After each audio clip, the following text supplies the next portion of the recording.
Assalamualaikum warahmatullahi wabarakatuh. Baik teman-teman, pada video kali ini kita akan membahas bagaimana sih cara konfigurasi routing dinamis melalui Cisco Packet Tracer. Tapi sebelum itu kita harus tahu dulu nih apa itu routing dinamis. Routing dinamis adalah routing yang dilakukan oleh router dengan cara membuat jalur komunikasi data secara otomatis sesuai dengan pengaturan yang dibuat. Jika ada perubahan topologi dalam jaringan, maka router akan otomatis membuat jalur routing yang baru. Routing dinamis ini berada pada lapisan network layer jaringan komputer dalam TCP/IP protocol suite. Routing dinamis ini merupakan routing protokol yang digunakan untuk menemukan network serta melakukan update routing tabel pada router. Dan juga routing dinamis ini lebih mudah dilakukan daripada menggunakan routing statis. Tapi meskipun begitu, routing jenis ini terdapat perbedaan dalam pemrosesan data di CPU router dan penggunaan bandwidth dari link jaringan.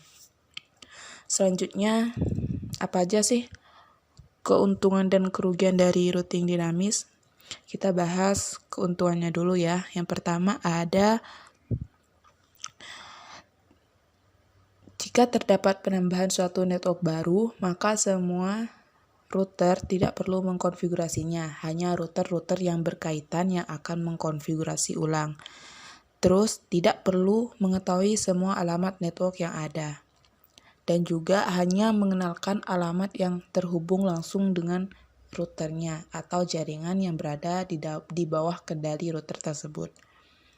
Selanjutnya, untuk kerugiannya yaitu beban kerja router menjadi lebih berat karena selalu memperbarui IP tabel pada setiap waktu tertentu. Dan juga kecepatan pengenalan dan kelengkapan IP tabel memakan waktu lama karena router akan melakukan broadcast ke semua router sampai ada IP tabel yang cocok. Dan setelah konfigurasi selesai, router harus menunggu beberapa saat agar setiap router mendapat semua alamat IP yang tersedia. Terus untuk protokol routing dinamisnya, di sini kita menggunakan RIP atau Routing Information Protocol. Routing Information Protocol ini yaitu protokol yang memberikan routing tabel berdasarkan router yang terhubung langsung. Lalu, router selanjutnya akan beri informasi ke router selanjutnya yang terhubung langsung dengan router tersebut. Dan langsung aja sekarang kita lanjut ke cara konfigurasi routing dinamis. Yang pertama kita buka dulu aplikasi Cisco Packet Tracer-nya. Terus kita masukkan perangkat yang diperlukan. Kita pakai 2 router.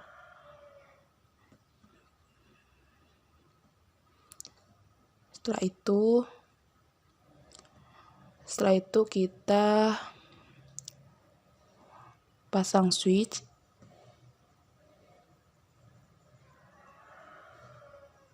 Ini contoh sederhananya ya teman-teman.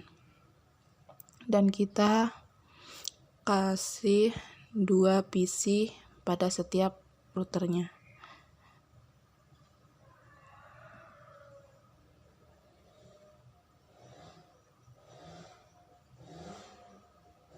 Nah, setelah seperti ini kita hubungkan. Untuk menghubungkan perangkat yang berbeda, semisal dari PC ke switch atau dari switch ke router, itu kita memakai kabel strike.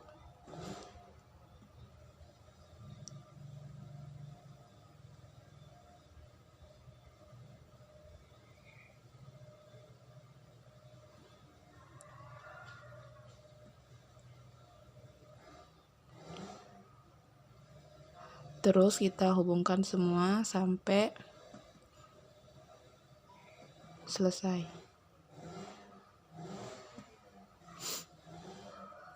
Kita hubungkan dari switch ke routernya sekarang. Dari sini ke sini. Terus dari sini ke sini. Dan untuk menghubungkan router dengan router itu kita memakai kabel cross.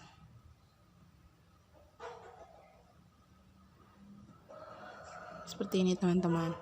Selanjutnya kita masuk ke router 1. Kita atur.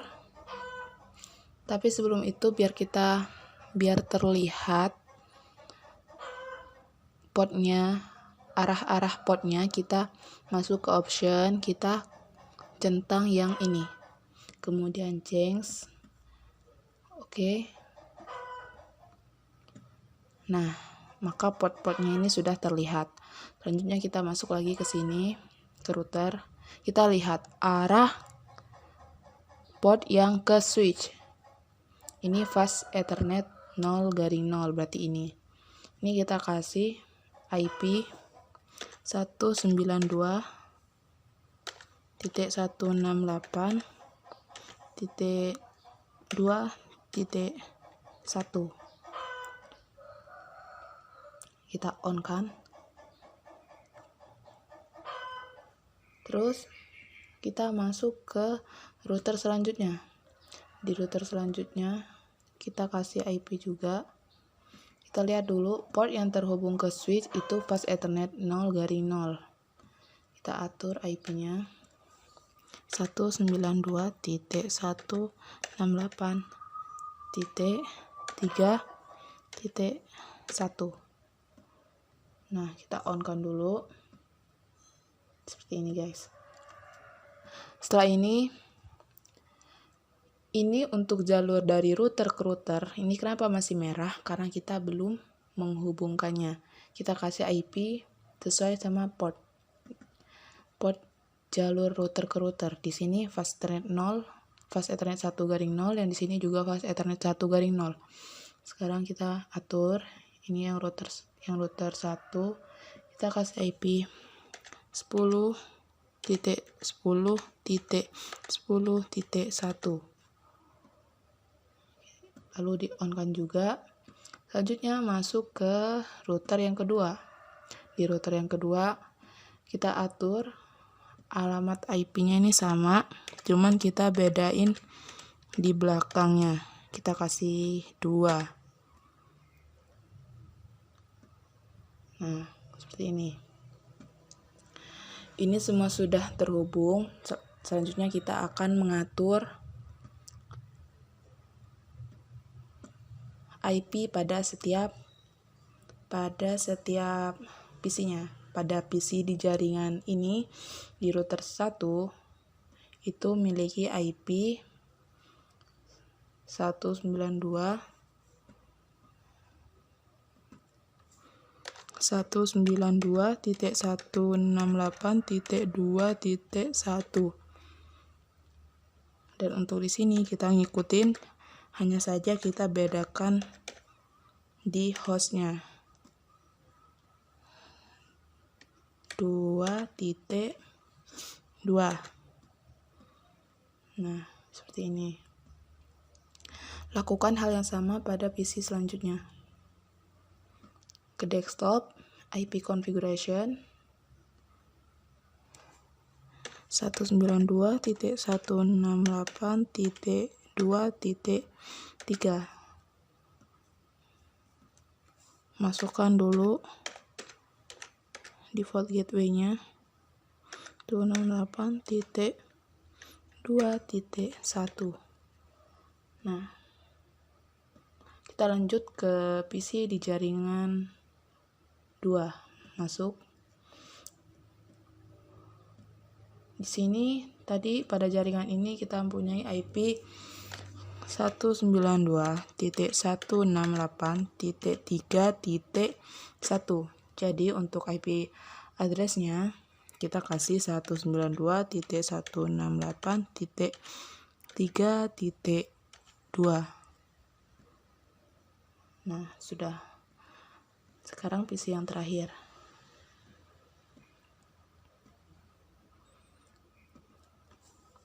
Default gateway-nya kasih 192.168.3.1. IP address-nya juga 192.168.3.3. Nah, kalau udah semua kayak gini, sekarang kita tes dulu. bisa apa enggak kalau untuk kita mengirimkan pesan dari jaringan A ke jaringan B. Cara lihatnya di sini. Nah, ternyata masih violet. Kalau untuk sini ke sini itu successful. Kenapa masih violet? Karena kita belum melakukan yang namanya routing. Tadi kita melakukan routing dinamis. Jadi di sini kita untuk routing protokolnya kita pakai RIP. Lalu kita masukkan semua network yang ada pada jaringan ini. Networknya apa saja? Yang pertama ada ini 10.10.10.10.10.1 tadi. Nah, karena di sini network jadi 10.0.0.0 dan ini termasuk ke kelas A. Selanjutnya kita masukkan IP address di jaringan ini yaitu 192.168.2.0 dan juga 192.168.3.0. Di jaringan ini, IP di jaringan ini juga dimasukkan. Selanjutnya, kita lakukan hal yang sama di router yang kedua. Kita masukkan 10.0.0.0, kemudian add, kemudian 192.168.2.0. 192.168.3.0. Nah, kalau sudah seperti ini, berarti kita sudah melakukan routing dinamis. Dan sekarang kita coba cek apakah sudah bisa melakukan pengiriman pesan beda jaringan.